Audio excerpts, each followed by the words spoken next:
My dear student, कैसे हो आप सब?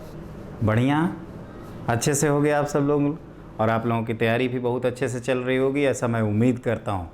और अगर नहीं चल रही है तो आप लोग ज़रूर बताएं, कोई भी प्रॉब्लम हो आप ज़रूर शेयर करिए। बच्चों, जहाँ तक लास्ट क्लास का सवाल है, हम लोगों ने जनरल टर्म और मिडिल टर्म पढ़ लिया है बायनोमियल थ्योरम में। आज बायनोमियल थ्योरम की थर्ड क्लास है। इसके पहले जिन बच्चों ने हमारे चैनल को सब्सक्राइब नहीं किया है वो सब्सक्राइब कर लें और बेल आइकन को दबा दें, जिससे अगली क्लास की इन्फॉर्मेशन आप तक पहुंच जाए। तो क्लियर, स्टार्ट किया जाए। तो चलिए। तो बच्चों, मैं ये कह रहा था कि हम लोग ऑलरेडी जनरल टर्म और मिडिल टर्म पढ़ चुके हैं। अब आप अगली हेडिंग लिखो। देखिए, जैसे कि हमने लास्ट क्लास में आपको बताया था कि n जो बायनोमियल कोफिशिएंट्स होते हैं वो NC0, NC1, NC2 से लेकर NCn तक होते हैं। लेकिन उसके पहले कोफिशिएंट और बायनोमियल कोफिशिएंट क्या है उसके बारे में मैं बताता हूँ। तो नोट करके लिखना, कोफिशिएंट एंड बायनोमियल कोफिशिएंट। जैसे फॉर एग्जांपल आपको कोई एक्सपेंशन दिया है जिसमें लिखा है 2 + 3x होल की पावर 9, और हम लोग सपोज पाँचवा टर्म निकालते हैं। मैंने क्या कहा, फिफ्थ टर्म अगर निकालते हैं तो T5 लिखेंगे, which is T of 4 + 1 which is 9C4।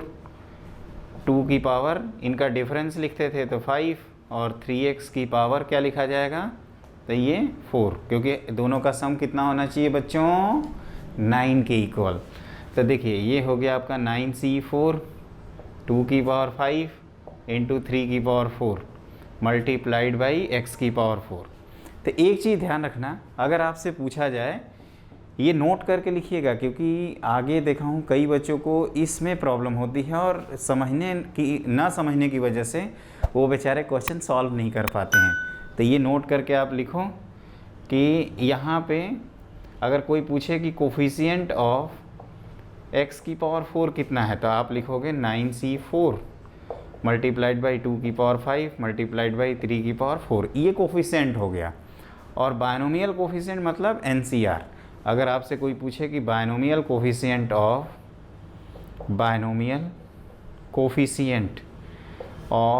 x की पावर 4, तो क्या लिखोगे, तो हम लोग लिखेंगे 9C4। तो ये ध्यान रखना, ये जो NCR होता है उसको हम लोग कहते हैं बायनोमियल कोफिशिएंट। और जो आपके वेरिएबल्स के अलावा NCR के साथ साथ और भी अगर कांस्टेंट जुड़ जाएं तो उसको क्या कहा जाता है, कोफिशिएंट। तो ये इसलिए बता रहा हूँ बच्चों, क्योंकि आगे हम लोग दो चीज़ें पढ़ने जा रहे हैं। एक तो ये जो बायनोमियल कोफिशिएंट हैं, जैसे यहाँ पे बायनोमियल कोफिशिएंट की बात करें तो 9C0, 9C1 से लेकर 9C9 तक होंगे। तो उसमें जो ग्रेटेस्ट आएगा, अब हमें उसकी वैल्यू निकालनी है। और फिर इसके अगर टर्म 10 टर्म है तो उस 10 टर्म में कौन सा टर्म ग्रेटेस्ट है उसकी वैल्यू निकालेंगे। तो आज की क्लास में हम लोग यही 2 पॉइंट खूब अच्छे से सीखेंगे और आप इंजॉय भी करोगे इस चीज़ को। मैं चाहता हूं कि बायनोमियल थ्योरम हमारी क्लास करने के बाद आप जेईई मेन को एकदम फोड़ दो, कहते हैं ना कि फोड़ना, वही करना है आपको। तो ये आप ध्यान रखोगे, कन्फ्यूजन तो नहीं होगा ना। मैंने क्या बताया कि वेरिएबल्स के अलावा जितने टर्म हैं वो सब कोफिशिएंट्स में आते हैं। और बायनोमियल कोफिशिएंट्स में कौन आएगा, तो NC0। IIT जेईई के सिलेबस में सिर्फ लिखा हुआ है binomial theorem for positive integral index, properties of binomial coefficient, लेकिन क्वेश्चंस बहुत सारे आते हैं बच्चों। तो अब हम लोग करते हैं, आप हेडिंग लिखो, ग्रेटेस्ट बायनोमियल कोफिशिएंट। इसमें क्या है बेसिकली कि जैसे a + b⁴n दिया जाए, ये एक्सपेंशन मान लीजिए कोई है, एक्सपेंशन को e से डिनोट करते हैं, तो आप कह सकते हो कि यहाँ पे जो बायनोमियल कोफिशिएंट हैं उनको BC शॉर्ट में कर सकते हैं। R कौन कौन से होंगे, तो NC0, NC1, NC2 से लेकर NCn तक। तो इनमें सबसे ग्रेटेस्ट मतलब किसकी वैल्यू सबसे ज़्यादा है वो हम लोगों को फाइंड आउट करना है। तो बच्चों, इसका रूल ये होता है कि जो मिडिल टर्म का बायनोमियल कोफिशिएंट होता है वहीं आपका ग्रेटेस्ट बायनोमियल कोफिशिएंट है। ऐसा क्यों कह रहे हैं, तो देखो NC0 की वैल्यू 1, NCn भी 1, मतलब दोनों इंट से चले 1 1, फिर n इस तरह से बढ़ते जाएंगे तो सेंटर पे जाएंगे। तो सेंटर पे कहाँ तक जाएंगे, तो आप कहोगे कि सर मिडिल टर्म तक पहुँचोगे। और मिडिल टर्म में हमने 2-3 तरीके बताया था। अगर n की वैल्यू इवन है तो there is only 1 middle term, और n की वैल्यू ऑड है तो there is there are 2 middle terms. याद है ना आप सबको? आई होप आप लोग पिछला क्लास देख के आए हो। तो देखो आप लिखो out of NC0 NC1 NC2 से लेकर NCn-1 comma n greatest binomial coefficient BCs, ये हो जाता है आपका NCn/2 if n is even. अगर n की वैल्यू इवन है तो NCn/2, जैसे n की वैल्यू 10 ले लें तो 10C5 is the greatest number, और NCn-1/2 और NCn+1/2 if n is odd. इसको आप ऐसे भी लिख सकते हो कि दैट इज़, आप ऐसे कह सकते हैं कि NCR is maximum when R equal to n/2 if n is even and n-1/2 और n+1/2 when n is odd। एक चीज़ ध्यान रखना बच्चों यहाँ पे कि जैसे आपसे कोई पूछे, ये आप सबको दिख रहा होगा ना, क्लियरली दिख रहा है, मैं वो स्क्रीन पे देखता हूँ, आप ये मत समझना कि कोई बच्चे को बैठा रखा हूँ नीचे। आप टेंशन मत लो, स्क्रीन देखता हूँ कि ये सब दिख रहा है ना, पता चला हम किसी दूसरी दुनिया में खो गए, भावनाओं में बह गए, ऐसा नहीं होना चाहिए। देखिए तो यहाँ पे क्या है कि फॉर एग्जांपल आपसे पूछा जाए कि 10CR इज़ मैक्सिमम, तो देन R की वैल्यू आप क्या लिख दोगे 5, और अगर 11CR के बारे में पूछा जाए तो is maximum when then R is either, आप या तो लिख सकते हो 5 या 6। ऐसा इसलिए क्योंकि हमें 11C5 इक्वल टू 11C6 के बारे में पता है कि ये दोनों सेम हैं और इक्वल हैं। कंसेप्ट क्लियर हुआ? तो क्या मैंने बताया अभी तक का डिस्कशन ये है कि जो भाई साहब सेंटर में रहेंगे उनको सबसे ग्रेटेस्ट कर देंगे। और याद रखना IIT JEE वाले ऐसे क्वेश्चन पूछते हैं IIT JEE वाले, तो कभी भी पूछ सकते हैं, इसकी ज़रूरत पड़ती है आपको, याद रखोगे। और क्या बताया मैंने, क्या बताया? और तो मैंने ये कहा कि मिडिल टर्म का बायनोमियल कोफिशिएंट ही ग्रेटेस्ट बायनोमियल कोफिशिएंट है और n इवन ऑड पर डिपेंड करता है। अगर n की वैल्यू इवन हो गई तो NCn/2 और n की वैल्यू ऑड हो गई तो NCn+1/2। जैसे JEE 2003 में क्वेश्चन आया हुआ है, JEE मेन में भी पूछा गया होगा, उनका तो कोई लिमिटेशन ही नहीं है, बहुत सारे क्वेश्चंस पूछते रहते हैं। तो अब हम लोग ये बायनोमियल कोफिशिएंट में ग्रेटेस्ट तो देख लिए। अब जैसे मैं इस क्लास स्टार्ट किया था तो आपको ये भी बताया था कि ग्रेटेस्ट टर्म कौन है, अब उनको पता करेंगे। तो आप हेडिंग लिखिए numerically greatest term. Numerically greatest term, इसके बारे में कहानी ये है बच्चों कि पहले इसको ध्यान से सुनना, ये थोड़ा सा कंफ्यूजिंग लगता है, इसका डेरिवेशन काफ़ी लेंदी होता है, इसलिए हम इसको स्किप कर रहे हैं, आगे हम करा देंगे, वैसे कोई ज़रूरत नहीं है, आपको रिजल्ट से मतलब है। और ध्यान से देखिए, जैसे मान लीजिए कोई एक्सपेंशन दिया हुआ है e, ये लिखा है a+b⁴n, और इसके ये सब टर्म हैं t1 t2 t3 से लेकर tn ऑफ n+1 तक, क्योंकि हमें पता है कि देयर आर n+1 टर्म्स। तो यहाँ पे a और b की अगर मैं वैल्यू असाइन कर दूँ, क्या बोला, a और b की वैल्यू असाइन कर दूँ, तो आप कह सकते हो ना कि सबकी इंडिविजुअल वैल्यू आएगी। जैसे पहले वाले की मान लीजिए 10 वैल्यू है, दूसरे वाले की 50 वैल्यू है, इस तरह से बहुत सारी वैल्यूज़ आएंगी। तो आप देखोगे तो देयर आर n+1 वैल्यूज़ आएंगी, उनकी कुछ वैल्यूज़ होंगी, जैसे 20, 25, 30, 45, 50, इस तरह के कुछ भी हो सकते हैं। तो अब हमें क्या करना है, उन सब में जो सबसे बड़ा है ना उसको निकालना है, और ये पता करना है कि वो सबसे बड़ा है कौन। तो उसका एक तरीका होता है। तरीका क्या होता है? तो तरीका ये होता है कि इसका एक प्रॉपर डेरिवेशन भी है वैसे, लेकिन डेरिवेशन काफ़ी लेंदी होता है और फालतू, मेरा एक्सपीरियंस ये है कि कोई काम नहीं आता। तो आप रिजल्ट याद रखिए। रिजल्ट कैसे याद रखेंगे तो उसको मैं बताने जा रहा हूँ, और हमारे साथ बने रहिए। देखिए कैसे। तो वी कैलकुलेट हियर, हम लोग क्या कैलकुलेट करेंगे, तो कैलकुलेट करेंगे number of terms whole divided by, ध्यान रखना सीक्वेंस का, पहला टर्म है a, दूसरा टर्म है b, modulus of A by B plus 1, और इसको मान लेते हैं m। Let us suppose this is called m। अब दो केस होगा यहाँ पे, और कैसे याद रखेंगे, जैसे कैसे माइंड में फिट करेंगे, the number of terms n+1 whole divided by first upon second. इस बात को बच्चों ध्यान रखना, हमेशा फर्स्ट अपॉन सेकेंड ही किया जाता है, तो फर्स्ट अपॉन सेकेंड किया +1। अब ये फर्स्ट और क्योंकि हमने बोला था ना कि नंबर पहचानना है, तो आप कह सकते हो कि सर रिवर्स ऑर्डर में भी लिख दें तो बायनोमियल पे कोई फ़र्क तो नहीं पड़ेगा, लेकिन हाँ उस टर्म पे फ़र्क पड़ जाएगा, सीक्वेंस तो अलग अलग हो जाएगा ना। एक हमें आपको ये भी बताना है कि इंड से कैसे टर्म निकालते हैं, वो पॉइंट को ध्यान रखिएगा, इसी क्लास में हम बता देंगे। तो यहाँ पे क्या करेंगे, दो केस राइज होंगे। केस नंबर 1 कि अगर इफ़ m इज़ इंटीजर, मान लीजिए m की वैल्यू इंटीजर आती है, देन आपका t of m is and t of m+1 is numerically greatest term. ये न्यूमेरिकली ग्रेटेस्ट का मतलब होता है बच्चों, न्यूमेरिकली ग्रेटेस्ट टर्म। देखिए स्टूडेंट, न्यूमेरिकली ग्रेटेस्ट का मतलब हम बताते हैं एंड आर इक्वल, पहले पूरा लिख लेते हैं, एंड आर इक्वल। ये न्यूमेरिकली ग्रेटेस्ट का मतलब होता है कि जिसके मैग्नीट्यूड वाइज ग्रेटेस्ट वैल्यू है। जैसे मान लीजिए कि पहले वाले की 50 आ गई और दूसरे वाले की -50 आ गई, इन दोनों की, तो न्यूमेरिकल वैल्यू तो दोनों की 50-50 है, तो दोनों को ग्रेटेस्ट बोलेंगे। और आप कह सकते हो कि सर ग्रेटेस्ट, ग्रेट माने बिग, लार्जर, ग्रेटेस्ट ऐसे टर्म यूज़ किया जाता है, तो ये तो ओवरऑल होना चाहिए। तो ओवरऑल इसलिए, और दो वैल्यू कैसे हो सकती हैं, तो ये तभी हो सकती हैं जब नंबर आपका सेम हो, मतलब ये दोनों वैल्यू सेम आ जाए। ऑब्वियसली 5-5 दो अगर प्रेजेंट हैं तो दोनों को ग्रेटेस्ट बोलेंगे। तो अगर 2 आ रहे हैं तो अंडरस्टूड है कि उनकी न्यूमेरिकल वैल्यू मतलब मॉड वैल्यू क्या होगी, सेम आएगी।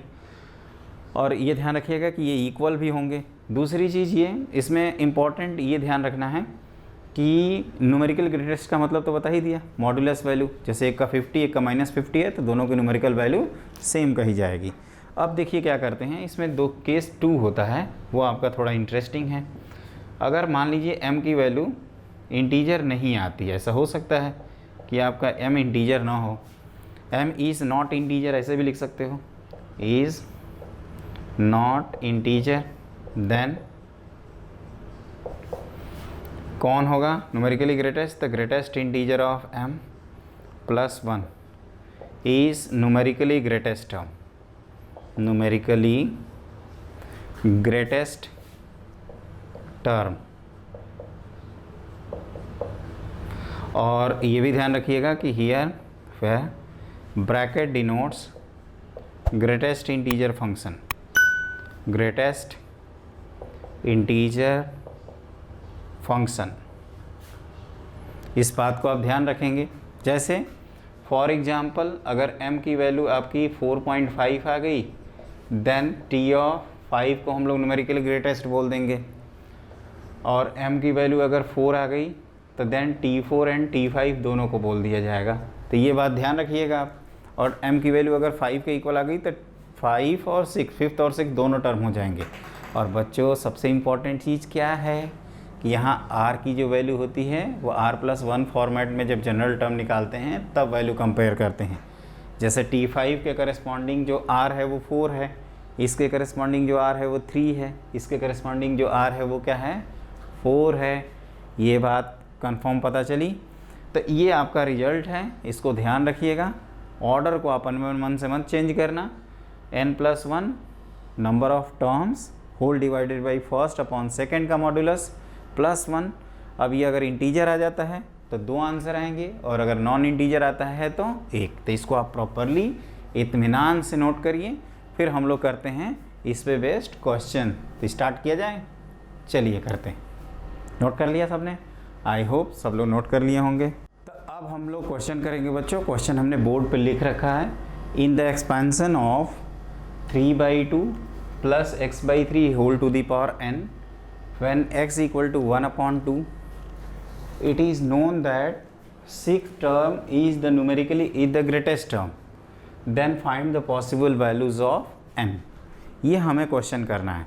तो मैं चाहता हूँ कि जो लोग क्लास देख रहे हैं उसको पहले आप लोग अटेम्प्ट करिए, थ्योरी तो बता रखा हूँ, और फिर आपको छठा टर्म को न्यूमेरिकली ग्रेटेस्ट टर्म करना है।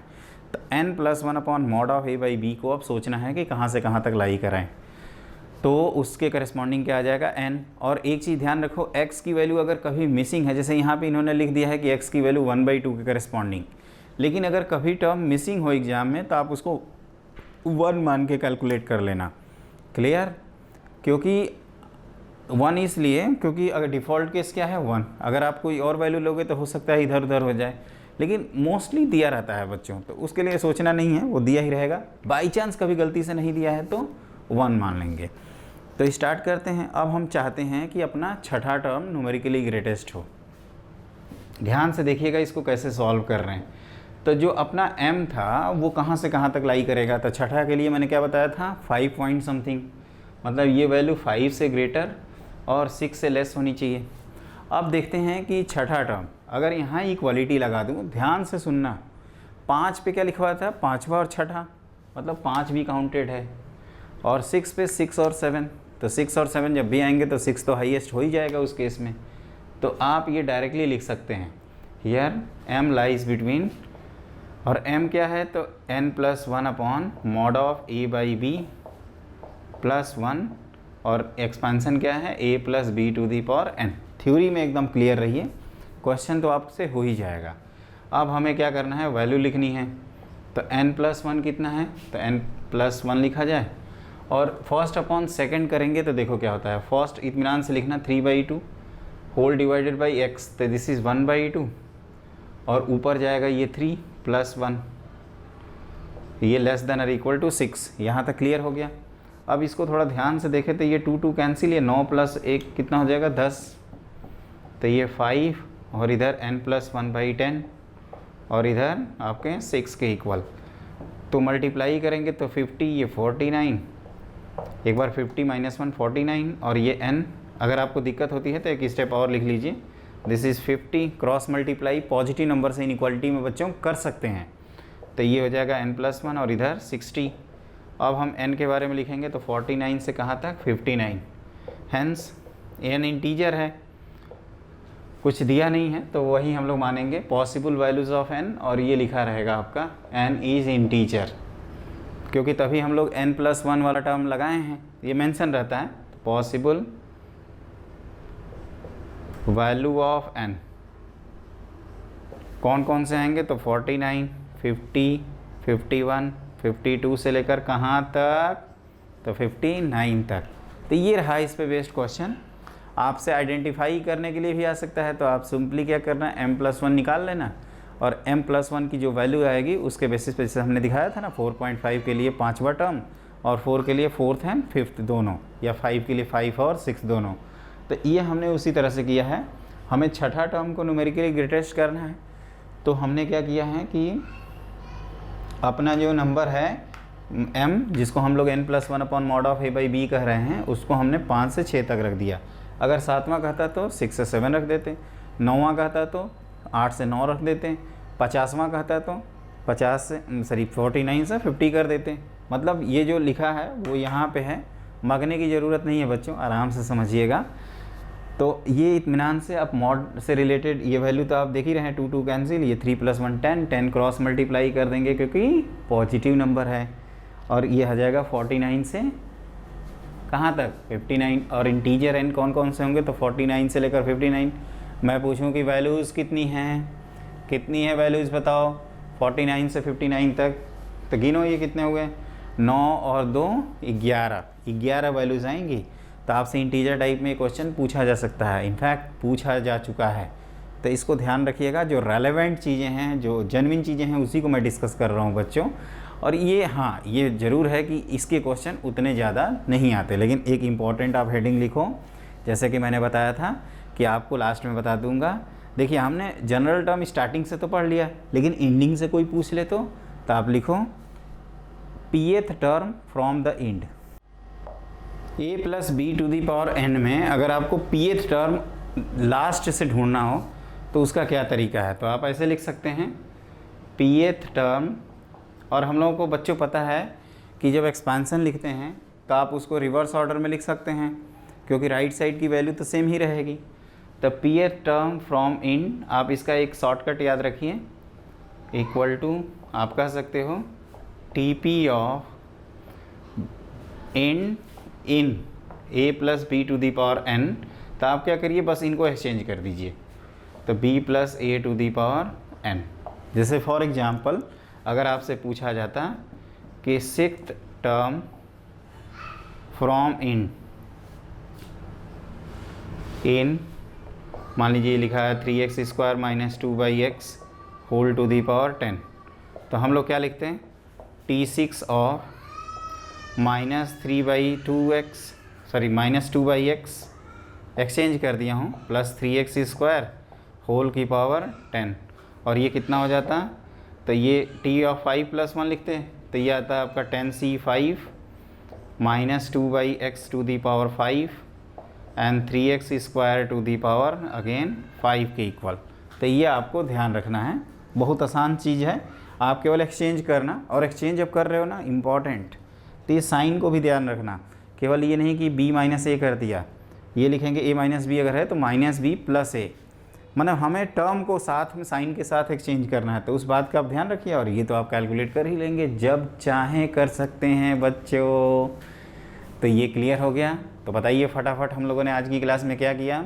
देखो बच्चों एक चीज़ और, जैसे कई बच्चे रिक्वेस्ट करते हैं कि क्लास छोटी बनाइए, कई बच्चे रिक्वेस्ट करते हैं सर क्लास 50-50 एक घंटे की किया करो। तो देखो बच्चों एक बात बताऊं, मेरा ऑब्जेक्टिव है कि जो बच्चे आधे घंटे भी अपने को कंसंट्रेट करते हैं वो आराम से पढ़ लें, और जो बच्चों की मन कर रहा है कि भैया ज़्यादा से ज़्यादा क्लास कर लें तो पढ़ो ना प्लेलिस्ट में। अब आज के बाद हम क्या करेंगे कि आपके डेली 4-4 क्लासेज डाल देंगे। पढ़ना 2-2 घंटे कौन रुका है, अरे आप 2 घंटे पढ़ाई करते हो तो 2 घंटे में 10 गो लेक्चर देख रहे हो या 1 गो लेक्चर देख रहे हो या आधा गो देख रहे हो, कौन पूछता है भाई, कौन पूछता है। कंटेंट ध्यान रखना है, कंटेंट। कंटेंट का मतलब समझते हो, कंटेंट का मतलब ये होता है बेटा कि कितना पढ़ लिए बायनोमियल थ्योरम, पता चलेगा 4 महीने से बायनोमियल थ्योरम पढ़ रहे हैं, ये कौन सी बुद्धिमानी है भाई। ऐसा भी कर सकते हैं कि आप 1 दिन में बायनोमियल थ्योरम तैयार कर लें, ऐसा भी कर सकते हो कि 1 घंटे लगे, और ऐसा भी कर सकते हैं 1 साल लग गया, बायनोमियल कुछ पल्ले ही नहीं पड़ा।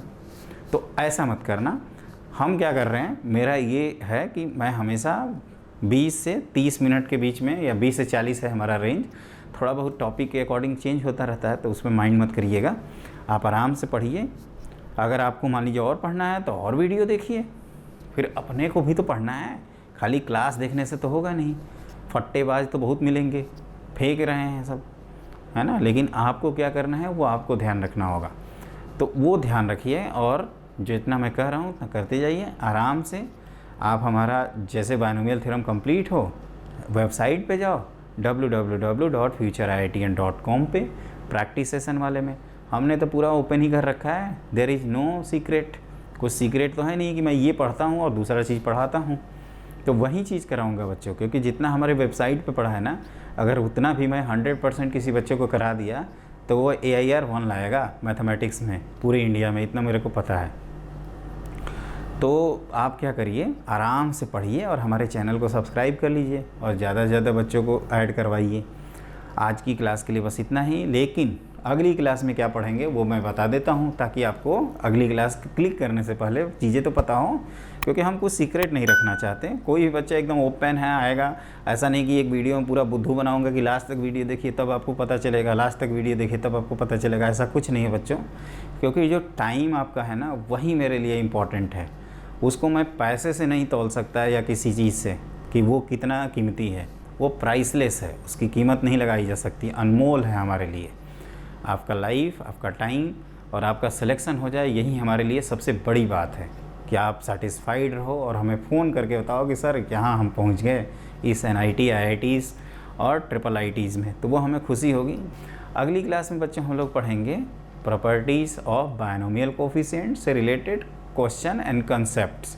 तो आज की क्लास के लिए बस इतना ही, बाय बाय, फिर मिलते हैं।